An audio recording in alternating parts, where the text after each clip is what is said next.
Hello and good evening, everyone, and welcome to the Business of Property. I'm your host, Cheryl Leong. Today, my special guest is James Monaghan from Sell My Home for More, and I'd love to invite James down onto the platform. James, come on down. How are you? Good, thank you, Cheryl. How are you? I'm very well, thank you. James, from Sell My Home for More, today our topic is about transforming the horror homes into real diamonds of projects. James, tell us more about what it is that you do with Sell My Home for More. Yeah, so what we actually do is, we love doing renovations, and a property that perhaps is well beyond its use by date, and perhaps a developer is looking at it and considering it, knocking it over, and perhaps the numbers don't work. So that then, perhaps it does work as a renovation. That's exciting for us to, I suppose, restore a home that potentially had a use by date, and we can go back and transform it and give it a new lease of life and pass it on to a new family once it has been renovated. Amazing. And I know, I mean, you talk about use by date. In my head, use by date maybe needs a little bit of a paint, a few replacements in the roof tiles. I've seen some photos of houses that you consider use by date, and for me, I would probably bring a blowtorch to it or just have, but you've been able to transform some of these homes that like no one would touch.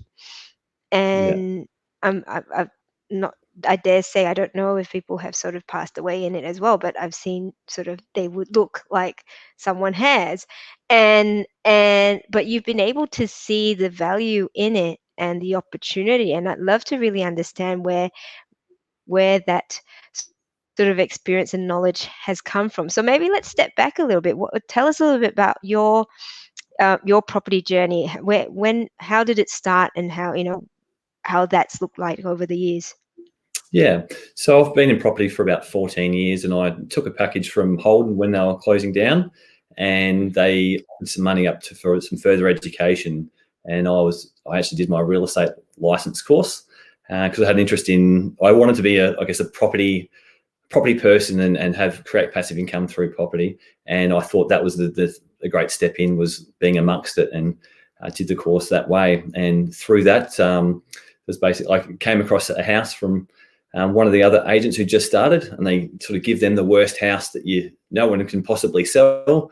And I was the one who came along and bought that, and that became our first renovation. And that had axe marks and everything, cat food. There was animals living in it. There was, I suppose, it was completely trashed, and that's how I sort of got started into the renovation side of it.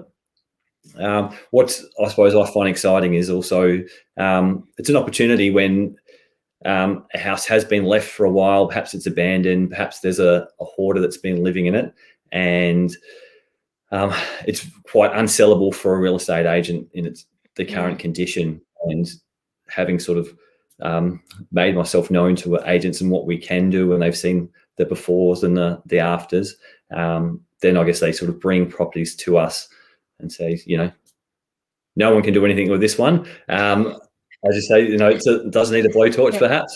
Is there Yes. anything you can do? And we like to be the people that they come to bring those houses and tops of properties to us. Yeah, and so what was I mean, before you started in the renovation space, what was your sort of experience in terms of, handiwork or, any sort of that renovation? Well, I suppose if anyone had met me years ago, not very handy at all. So the first renovation took me and two friends about a year to complete. Now we'd probably do it in 4 weeks. So what became exciting was I actually had a builder, and he would just come in and he would do all the building things, and then I would try and make it look pretty at the end and try and save some money that way. And then eventually he got too busy, and then started teaching me different things, and I became quite handy. And I've just finished my building and construction certificate and then diploma. And that's probably a good thing moving forward. But being handy is probably the downside. Is now I'm actually more on the tools, and I should actually be out there finding the deal, because that's actually where my skill set is, rather than saving some money Yeah. on the renovations. Yeah, and I'd love for us to share some of your projects in this conversation to be able to see some before and afters. But let's talk about, I guess, for you, when you see a property where again it's past its use by date, it looks like it probably needs to, most people would probably want to knock it down. How do you what's that, I guess, that special talent that you have to be able to look past all of the stuff and all of the holes in the wall to be able to say, no, we can do something about this and what we might be able to save for? Like, how do you even determine what it's going to cost to renovate? Yeah. I suppose part of it's now experience, but prior to that, we would generally, if I buy a lot of houses privately, and what we do is we bring in a real estate agent who's an expert in the area, and we actually ask them, in its current condition, what is the value of this property? Mm, Then we, discuss on the different things that we plan to do with it to improve it so it's, meets the market needs and we could sell it, and then establish what the price would be to once sold, and then literally it's just is the margin big enough to explore any further, and then often it is a rough feasibility that we do. Then often it's might do a contract and then subject to certain things, and then we're getting quotes in to really finalize what it is. So we, as you said, we do see the vision of the property itself, but ultimately it does come down to what do the mm. numbers tell us?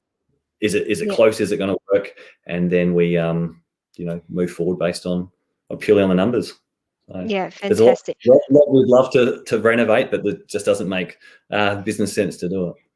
And how, I mean, you've done this for quite a few years now. I mean, in terms of your feasibilities and all, how how close are you to your numbers these days compared to when you first started? Are you getting a minute? I'm assuming you're a lot better, but like Yes. generally, are you coming within budget? Are you still finding there are times that we just blow it because we just don't know? So we always have quite a big factor of, I suppose, for contingency. Mhm. So we're actually pretty close generally on all the rooms. It's just some of the additional labour on getting it to that level is where it's often quite hard to tell. And often that's where the budget can move. And often when we're in there as well, we actually have set a scope of works to what value we want to, I suppose, the quality of work we want to do. Mm. But often when we're in there, so I work with my business partner, Daniel Hedgecock, and he's often there and he goes, what if we did this and this? And every time it always comes off. And sometimes we just got to work out the cost of doing it. We always make money doing it, but that's the cost and time in doing it, because it does, as soon as you make a change midway through a renovation, then there's more cost, more Yes. time. Yeah. And so generally we're pretty spot on with our cosmetic only renovations. Yeah. Yeah, fabulous. Well, I'd love to have a look at some of your projects that you've done recently. So I know you've got a little bit of a slideshow for it. So click if you can share your screen and talk us through some of your sort of little favorites. Yep. No worries. So bear with me a moment while I Figure out the work my technology. way through here. Yes. So can you see that there, Cheryl? Not yet, but it might pop up in a bit. That's okay. I made one more click and I think that's it. Oh, yeah. There we go. Excellent. Is that an old kitchen there? So talk us through this particular project. Yeah. So this is interesting one one of the ladies bought this through a buyer's agent. And so I did a lot of work with the buyer's agent. And as part of the buying process, the owner and the buyer's agent reached out to me and said, look, here's a project that we would think would suit someone like yourself to come in and project manage and help complete the work for the person. And so this is actually in New South Wales. So I live in Victoria and the owner's in South Australia. So the owner Mm. never even saw this house. I went there, picked up the keys from the real estate agent, and renovated it from start to finish, and then handed the keys back to the real estate agent, and then sold it. And that was, during COVID and border shutdowns and things like that. And it's Wow. come up quite well. So she's actually she did quite well out of it, and great project around for everybody, in a property she's never seen before. Yeah. Well, okay. So, um, do you have some numbers around this? Like, what would it have been valued at in its original state? Yeah, so it was a normal traditional purpose. So I believe she paid 200,000 for it. Mm. Renovation was about 55,000 or thereabouts. So she had obviously some purchasing costs and some selling costs as well. Mm. And she walked away with, I think it was probably a little bit under 50,000 with all the ins and outs and things like that on purchasing it. So Mm. that was sight unseen. And I'll just do a little video for each end of the week to show where we're up to. And she obviously was very excited about the process. On the next photo, I think it's this. Yes, this is the same house. And the reason it was bought so cheap was obviously the buyer's agent did well. It was a good purchase, but also just Mm.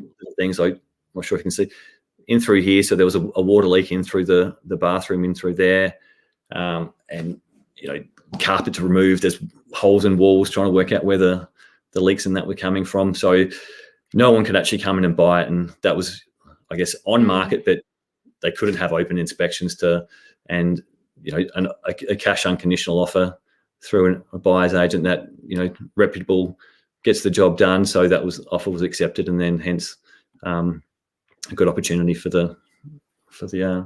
I suppose their Mm. client.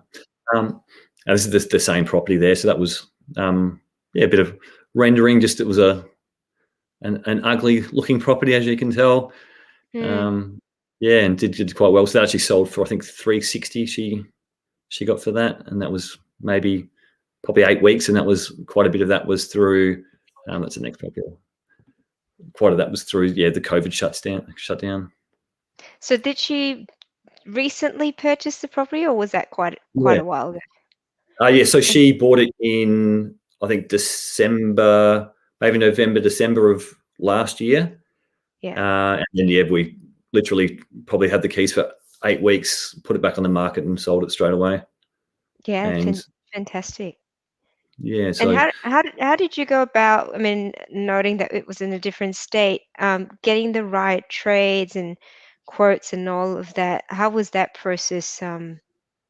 Yeah, how was that managed? So this was in Albury. So we'd actually done one before where we'd found it and bought it ourselves and did the renovation. So we had, I suppose, a small amount of trades that we had worked with previously. On this one here, I actually did attracted different trades. I went on to some of the Facebook or the marketplace Yeah. groups and just reached out looking for a renderer, looking for a fencer, things like that. Okay. And just local people responded, and couple of quotes, and then choosing the best and most suitable person from there. So it was really a lot of the properties we do are in new areas, so we have to establish a team there, and finding that's quite effective at the moment is just through Facebook and the socials. The local ones, yeah. And you can see, I mean, this is uh, I said it's really brightened up the house. You've obviously taken out that big tree up the front, cleaned up the garden, and it looks fantastic. It looks so much more presentable, um, and a lot fresher as well. And so, was it pretty much a whole renovation throughout the house? Yeah, so there was a kitchen. I don't know if I have the other photo. I don't believe I do, but so we actually opened up the kitchen to dining room and put Mm. like a bit of a window through to the entrance as well. So that way it's really opened up the living Oh yeah, area. And then the bathroom, full bath, laundry, and just a lot of it. The rest of it was just paint, cosmetic work. I mm. actually sent the tiler through, and he came back and said, "Look, I've never seen a house that disgusting, and I'm not going back until you clean it up," which is that's exciting. When I get excited because then we can work with the price on that. And then yeah, fantastic result when he came back and he was doing the work and how it had been transformed, ready for, I guess, the new happy family to move into. That's fabulous. You haven't obviously shown us the disgusting photos because it looked pretty tame when you took a photo of the Yeah, kitchen. I wasn't sure whether, yes. What level of disgust? Yeah, I'll show you the next one, and this one has a bit of a story to it. Yes. Oh So, my goodness. so there's quite a few stories with this particular one. So when I actually negotiated this one for about 9 months before we finally put paperwork in place, just because of the, I suppose, the owner's situation and their living circumstances and things like that. So as you can see, yeah, there was a fire in the front room. We're not exactly sure what the cause of that, but we believe it was an unpaid debt at the time. We found a lot of drug paraphernalia in the house when we were cleaning up. We needed two, I suppose, how would you describe this? Probably 20-meter cube skips. So it's literally a whole house, probably a foot high of just rubbish and clothes and just junk in there. There was no running water because the pipes were stolen to be sold. There was no electricity because I'm not sure exactly why no electricity. There was no gas because someone had ridden over the gas meter at the front. There was a hole in the ceiling because when they were stealing the copper piping, they didn't put those roof tiles back. And so we've walked into this, and before I've walked in, the gentleman's had I suppose a representative, and he said, "Look, this is a current affair stuff, so just watch your step, and see if you can help us out." And actually, So what was the since then, situation? Like, was it an investment property, or was it whoever, or was it owner occupied? so it was owner occupied with some other people in there, and they were sort of heavily, how would I describe? Yeah, into the drug scene. So Drug all the induced. money was going to that, and unfortunately, they'd let the house go, they let themselves go, and they would, just looking now for a new chance to move on. Mm. So So I mean, were they living with it in that condition?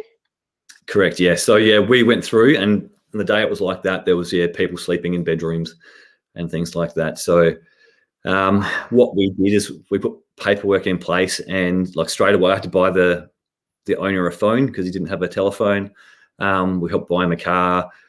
We helped him move to the next place, help pack up all the possessions, and then literally everything that was there, we had shopping trolleys. There's I think there's 14 shopping trolleys we took back to the shops that were at the house. But I guess we had to help him move on to his next stage of life whilst we're renovating, give him some money. So we actually put down a $10,000 deposit on the day, which we released to him to solve his living problems, I suppose, Mm. until Mm. settlement occurred. And so when you go into a place like this where, you've got, there's an OH&S issue there, you know, Yes. drugs and all of that, like what's the sort of equipment that you have to go in? Because I'm assuming if you're dealing with, I don't know what you're dealing with, if you've got needles and all sorts of things. Yeah, there was hundreds of them we uncovered, unfortunately.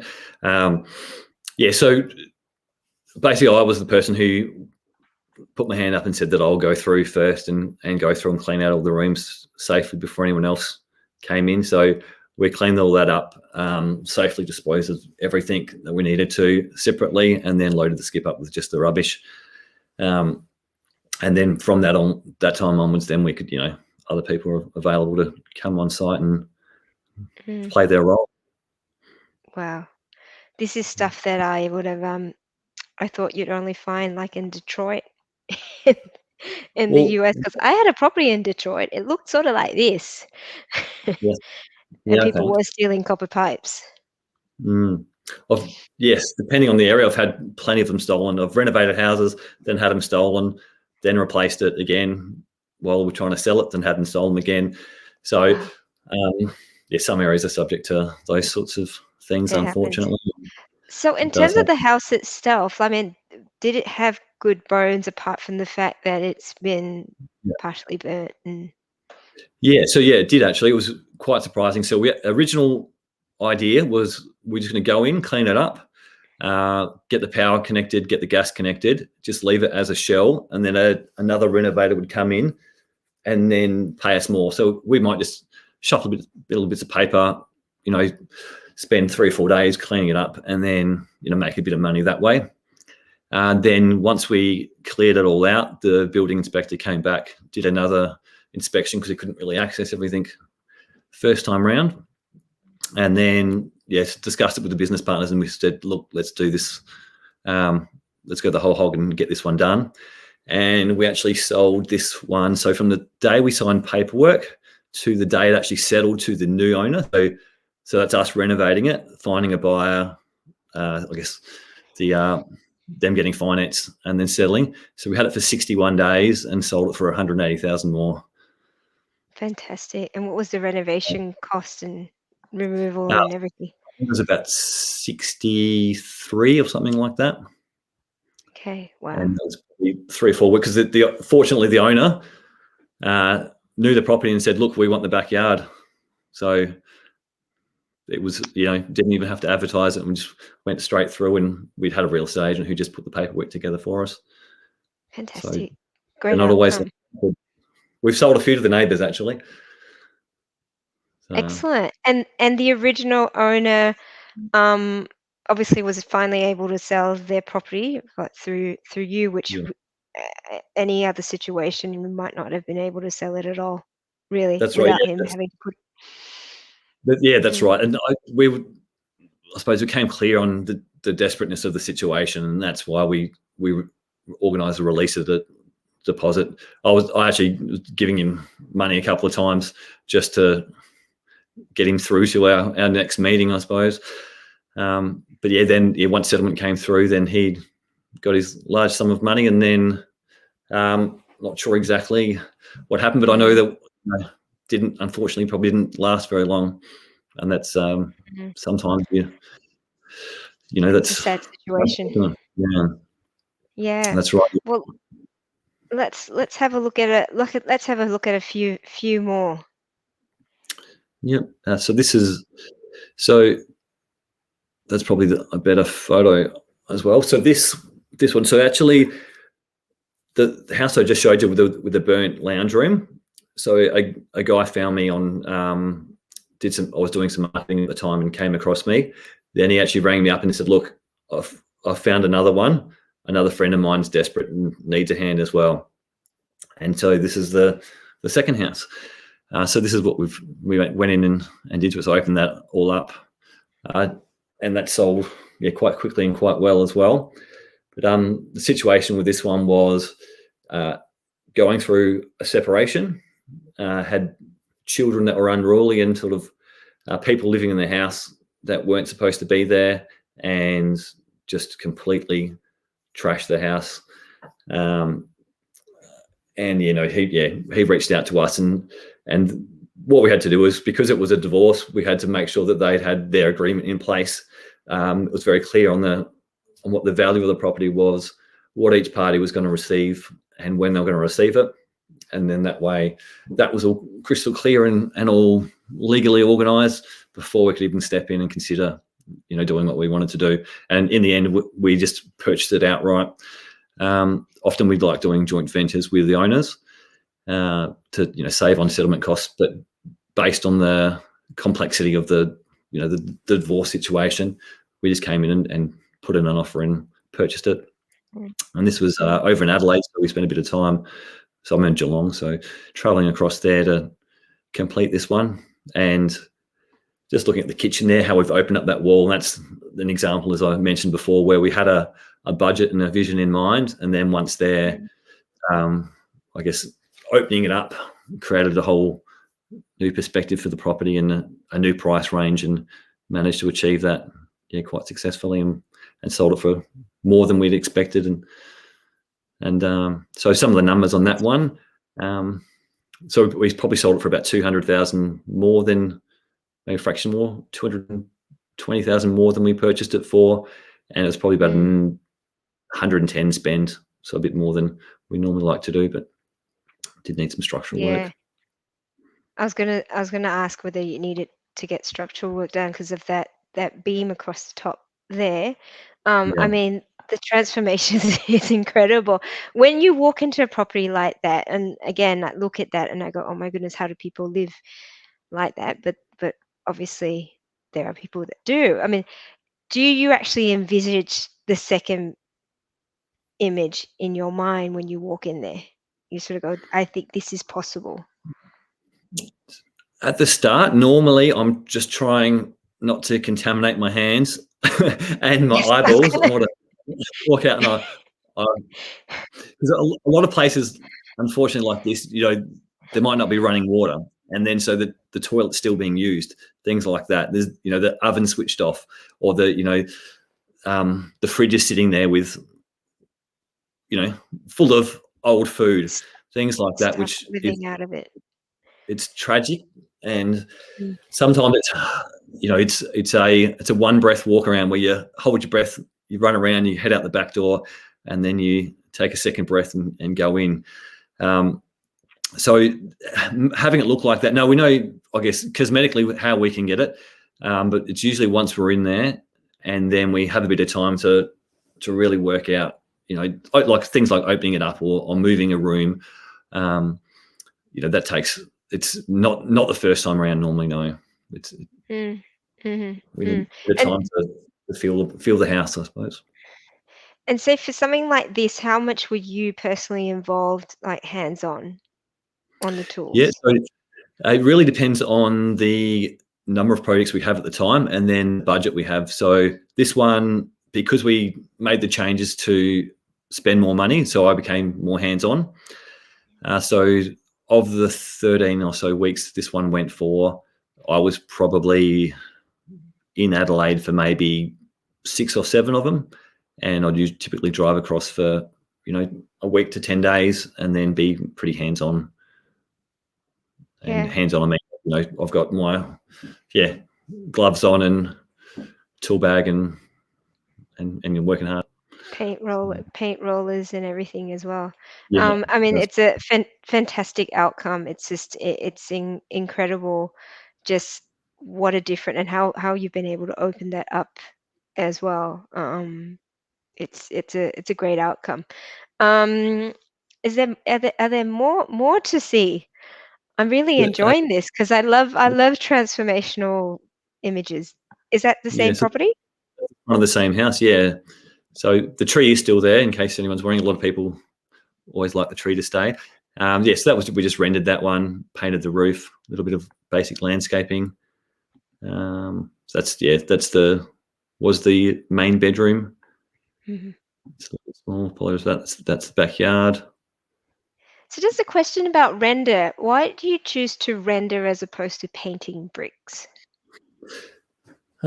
Depends on the area, I guess. So I was painting bricks originally, and then I just like the finish. Mm, It's a little cleaner, and generally we work with the agent. The agent will just give us a bit of an idea of paint or render, what's the best move forward. mhm. And depending on the value of the property in the area is what sort of feedback they get. And so we don't render too many, but they look fantastic once they are done, and we can Yeah, pick and color as well. absolutely. Yeah. Um, so that's the lovely backyard with the It is, yes. before. Yep, I'm not sure. So this is Ooh. another one here. So this was so we had a real estate agent. He probably sold about 12 for us, and then he rang us up and said, "Look, I've got a lady. The daughter was living in the property. The property's been let go. They've had a falling out. Now it's time to sell. We can't sell it in the condition it's in. Too much stuff. This swimming pool is actually inside of the garage. So obviously the green in the top photo. Yeah, so that's the garage, and that was pretty funky, to be honest. And Yeah. this is probably one of the better parts of the house. So just a bit unimaginable, but yeah, I suppose it was exciting for us. So the agent said no one else can come in and buy it. So we came in, chatted with him on what his thoughts were on a fair price. So we offered that, and we did a joint venture with the owner where they had needed some money to, I suppose, solve a few of their financial problems, which we organised straight away. And so, it's a deposit or an option fee in this case, and we'll release that to them, solve their problems. And we made sure that, so it was a $1 option, and we put some other money in advance, and that money actually we made sure it went directly to where it needed to go. So we, got an authority to chat with the bank to make sure the payments for the bank, the electricity rates, water, things like that. And we set up payment plans to make sure they were all paid on time and as required. And then we jumped in and did the renovation. And it was a great summer, actually. The kids came, this was in Adelaide again, so kids came across and they spent, most of the, a month or two during the summer holidays in the swimming pool. So that was one of the first things we made sure we got done. Yes, yes, Yeah. because I can imagine Swamp Thing sort of walking out of that thing. Yes. Yeah. Wow. And so And some of the numbers on this one were, sorry to cut you off, Cheryl. So no, you go paid ahead. or agreed an option price of 185. I reckon it was about I know we walked away with 92,000 at the end, and we sold it for 350. And yeah, same thing. The neighbour said, "Look, sing out when you're ready to sell it. We want our kids to move in closer to us." So now every time we go to a house, we make sure we say hello to all the neighbours, because had some successful sales that we didn't need an agent for because of these people Yeah, the wanting to. Yeah, relationships with the neighbors. And talk if you can talk a little bit about how you structured that deal through an option. So it sounded like you needed to be able to organize some payments with the bank and so on. yeah, Um, why an option and not some other form of contract of sale or whichever? Because I'm assuming yeah. with the option, because you're paying money to the bank also, your funds are at risk. Yes. So I guess to answer that, the first property I found that someone was willing to, let me have control of it, and make payments to, take hold of it. So I guess an option fee or some money up front, and then I just said, look, I'll make the payments on the mortgage payments moving forward, and then I organised a period of time for that to go, or to last for. So that was an option. So I did the second one, and that was an option. And then so I just keep pulling the same pieces of paper out, and that's why it became an option, and nothing different from that. Yeah, right. And I guess part of that option agreement was, I guess it was a $1 option up front. And then what we did is we started, because we weren't going to back out on it, because we were going to put money towards this renovation. So we made sure we had power of attorney. We lodged a caveat. And then part of that power of attorney, obviously, we got authority to make sure, and we were actually making payments on the owner's behalf. So we were paying it, but it was actually coming off their money at settlement, because they still had ownership of the property. And yeah, as a result, that was the option, and that's how we Yeah, structured it. yeah, it's a great outcome there. So they were still getting payments made. So in a sense, that was almost like your deposit anyhow towards it. Yeah. And so do you structure it as a call option? Yeah. So it's always a call option Hmm. for us. So, yeah. And in that situation, like in terms of you doing these sort of renovations or structural things during an option, how do you and the owner protect themselves? Say, for example, in a situation where you sort of go, all right, halfway through, nah, change my mind, too hard, tools Yeah. down. Yeah. So that question often gets raised by the vendor or the vendor solicitor when we're chatting with them. And they said, what if you walk away? And if that's the case, then often it may be a bigger deposit that they require in order to make it happen. And I guess I've done enough now where they can actually chat with people who we've worked with before, how well it's worked, and how we've, I suppose, the final product that has been delivered. And generally, I don't normally renovate. I don't know many people who would renovate someone's house and then walk away. So I often say that, and they go, "Oh yeah, that makes sense." So in order to protect ourselves, I guess they still have ownership, and then in that paperwork, if either party is in breach of that, then obviously then you have a certain number of time to notify them to modify, I suppose, that breach, and there's a process beyond that. But ourselves, I'll make sure we have the legal agreement like an option. We have power of attorney. We have authority to act on all the everything to complete the sale of the property, and then we lodge a caveat as well. Yeah, and I'm assuming also that it's a restricted sort of a power of attorney to be able to make those payments on the vendor's behalf Yeah, towards the it's lender.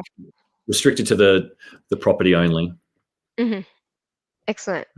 I mean, this sort of shows to people and gives people ideas as to how they can create solutions around situations which are not clear cut. Right, so obviously this is a complex situation where you've got people who still want to be partnering up in some way, and they've also got difficulties being able to sell the property. So I see there's a lot of a win-win happening there. Like you're saying, your skill is that negotiation side of things to be Yeah, able to bring absolutely. this together. Mm. Yeah. Um, would love to see. I mean, are there any more that like you'd like to show to us? Because I'm On finding I'm actually enthralled with the yeah, before and after. these are the ones I've prepared for you. I thought they're probably the most impactful ones. Yes. A lot of the other ones probably aren't that much of an impact. So that's probably what I had prepared for Yeah, no, us. that's absolutely fine. I think it's really good to see again like what's possible. And even for the prices that you're talking about, um, under 200,000, and then being able to sell for more than twice those amounts, like it's really achievable. I think particularly for those in the community that are looking at prices in Sydney and Melbourne and Brisbane now, where you know average prices are 800 plus. Looking at how can I get into the market? How can I be doing this development stuff for property investment? But you're obviously finding these deals. Yeah. What are the tips for people out there saying for you to be able to say how do you get access to these deals? What are your tips around Yeah. constantly having deals in your pipeline? So there's probably a number of things there. So one, I suppose, is the network that you do have, and the importance of I suppose doing one renovation and doing it well, then having the confidence in yourself, and then agents around you having confidence because you can actually show them, said, look, this is what we've been able to achieve, and then tell them you're in the market and you have the ability to either purchase it or I suppose different other ways of solutions for the property homeowner, and really I suppose building that relationship with them so that way when something does pop up that perhaps needs an alternative solution, that they think of you, and you can be the first person to pop around and decide whether that's something that does work for yourself and how you can create it to work for that homeowner. Alternatively, I do a bit of marketing as well to attract, I suppose, people that are looking to sell. Also to, I suppose, recently we've been doing some with it where developers have bought the front house and they're subdividing the backyard off, and they'll make all their money in the backyard and probably don't really or potentially don't want to be too involved in renovating the front house, but do want to be able to sell it for as much as possible when the timing's right. So they may have a tenant in it for a bit, and then once the subdivision's going through and they're ready to get titles, then they'll, we're sort of jumping in and, either funding the renovation and doing it ourselves, or they'll give us a set budget and sort of say, do what you can for this, and then away we go, jump in and we do our thing, and they can get the result thereafter as well. Yeah. So, lots of people out here doing lots of subdivisions, like you said, keep the front house. Where do you operate? You mentioned Adelaide, Victoria, anywhere Yeah, else? yeah, we're doing some things in New South Wales as well, and that's purely because of logistics. We've, my business partner Daniel, so he was in Queensland and looked at a couple of properties, and we've put offers on them up on properties up there as well. So we're willing to travel and make everything work. I suppose having the experience on what is required, and then it's just really is building that team and being well prepared that during the settlement process, or perhaps the lead in, creating the team of people who can get the job done to the quality that we require. Yeah, fantastic. Yeah. Well, James, it's been an absolute pleasure. I have you've got a comment here. Hey, James, good on you for sharing your expertise. Um, Absolutely. Again, I think for you, you've got a strong stomach to go into some of these properties that no one would touch, but obviously you're reaping the rewards from it. But helping other people as well. I think that's the key here. A lot of the stories are around helping people who wouldn't be able to do anything with their properties otherwise. And I think that's a really great outcome that you're able to achieve for everyone involved as well. So anyone out there that's listening, if you've come across some really crappy, really dilapidated properties and you're thinking, no way, have a chat to James. He might, he might be able to do something there. If people want to get in touch with you, James, and have a chat or even look at some collaborations, um, what's the best way for them to get in touch? I think we probably through Facebook would be fine. So I guess obviously there was a link that you shared beforehand. It's got my name there, and my face is on there. And reach out on Facebook. Love to have a chat and through Messenger. And happy to have a phone call if you did want to.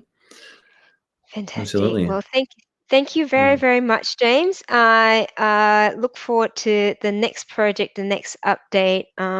Always the great ones are the cringeworthy ones before, and then to see what they turn up to at the very end. Someone else has mentioned, I've seen some of James's deals on community. He sees benefits that others don't on most of his deals. Thanks for sharing, James. Appreciate your time. Absolutely. Thank you everyone for joining here. I hope that's created a little bit of inspiration as well to be able to go, right, um, don't mind getting your hands dirty and just looking for those opportunities, solutions, find solutions all the times. I think that's the thing that you obviously enjoy doing, James. And we'll probably see you again next time with a few more updates. absolutely. Thank you very much for having me, Cheryl. I'm glad some of the people got some, interesting facts and and see some of what can be done to some of the properties that they hadn't perhaps thought of before. So thank you for Yeah, having me. absolutely. You take care of yourself. Take care, everyone. Stay safe and be well. We'll see you next week on the business of property. Ciao, ciao. Bye bye.